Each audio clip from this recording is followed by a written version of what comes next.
उत्पत्ति अध्याय 22। उत्पत्ति अध्याय 22।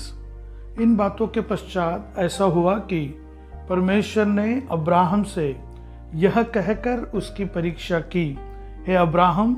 उसने कहा, देख मैं यहाँ हूँ। उसने कहा, अपने पुत्र को अर्थात अपने इकलौते पुत्र इसहाक को, जिससे तू प्रेम रखता है, संग लेकर मोरिया देश में चला जा और वहां उसको एक पहाड़ के ऊपर, जो मैं तुझे बताऊंगा, होम बलि करके चढ़ा।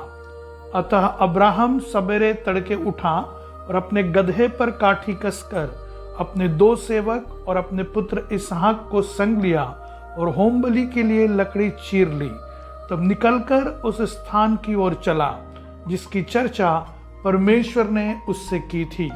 तीसरे दिन अब्राहम ने आंखें उठाकर उस स्थान को दूर से देखा और उसने अपने सेवकों से कहा, गधे के पास यही ठहरे रहो, यह लड़का और मैं वहां तक जाकर और दंडवत करके फिर तुम्हारे पास लौट आएंगे। तब अब्राहम ने होम बलि की लकड़ी ले अपने पुत्र इसहाक पर लादी और आग और छुरी को अपने हाथ में लिया और वे दोनों एक साथ चल पड़े। इसहाक ने अपने पिता अब्राहम से कहा, हे मेरे पिता। उसने कहा, हे मेरे पुत्र, क्या बात है? उसने कहा, देख, आग और लकड़ी तो है, पर होम बलि के लिए भेड़ कहाँ है? अब्राहम ने कहा, हे मेरे पुत्र, परमेश्वर होम बलि की भेड़ का उपाय आप ही करेगा। और वे दोनों संग संग आगे चलते गए।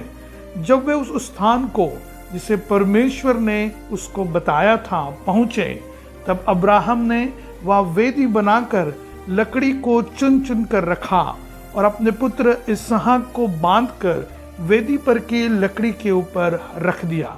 फिर अब्राहम ने हाथ बढ़ाकर छुरी को ले लिया कि अपने पुत्र को बलि करे।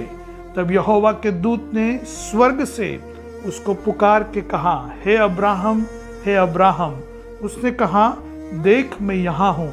उसने कहा, उस लड़के पर हाथ मत बढ़ा और न उससे कुछ कर, क्योंकि तूने जो मुझसे अपने पुत्र वरन अपने इकलौते पुत्र को भी नहीं रोक छोड़ा, इससे मैं अब जान गया हूँ कि तू परमेश्वर का भय मानता है। तब अब्राहम ने आंखें उठाई और क्या देखा कि उसके पीछे एक मेढ़ा अपने सींगों से एक झाड़ी में फंसा हुआ है। अतः अब्राहम ने जाके उस मेढ़े को लिया और अपने पुत्र के स्थान पर उसे होम बलि करके चढ़ाया। अब्राहम ने उस स्थान का नाम यहोवा ईरे रखा। इसके अनुसार आज तक भी कहा जाता है कि यहोवा के पहाड़ पर उपाय किया जाएगा। फिर यहोवा के दूत ने दूसरी बार स्वर्ग से अब्राहम को पुकार के कहा, यहोवा की यह वाणी है कि मैं अपनी ही यह शपथ खाता हूं कि तूने जो यह काम किया है कि अपने पुत्र वरन अपने इकलौते पुत्र को भी नहीं रख छोड़ा, इस कारण मैं निश्चय तुझे आशीष दूंगा और निश्चय तेरे वंश को आकाश के तारांगण और समुद्र के तीर की बालू के किनकों के समान अनगिनत करूंगा और तेरा वंश अपने शत्रुओं के नगरों का अधिकारी होगा और पृथ्वी की सारी जातियां अपने को तेरे वंश के कारण धन्य मानेगी, क्योंकि तूने मेरी बात मानी है। तब अब्राहम अपने सेवकों के पास लौट आया और वे सब बेरशेबा को संग संग गए और अब्राहम बेरशेबा में रहता रहा। इन बातों के पश्चात ऐसा हुआ कि अब्राहम को यह संदेश मिला, मिल्का के तेरे भाई हानोर से संतान उत्पन्न हुई है। मिल्का के पुत्र तो ये हुए, अर्थात उसका जेठा ऊस और ऊस का भाई बूज और कमूएल जो अराम का पिता हुआ। फिर केसेद, हजो, पिलदाश, ईदलाब और बतुएल।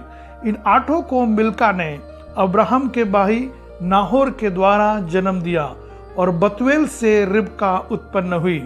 फिर नाहोर के रूमा नामक एक रखेल भी थी, जिससे तेबह, गहम, तहश और माका उत्पन्न हुए।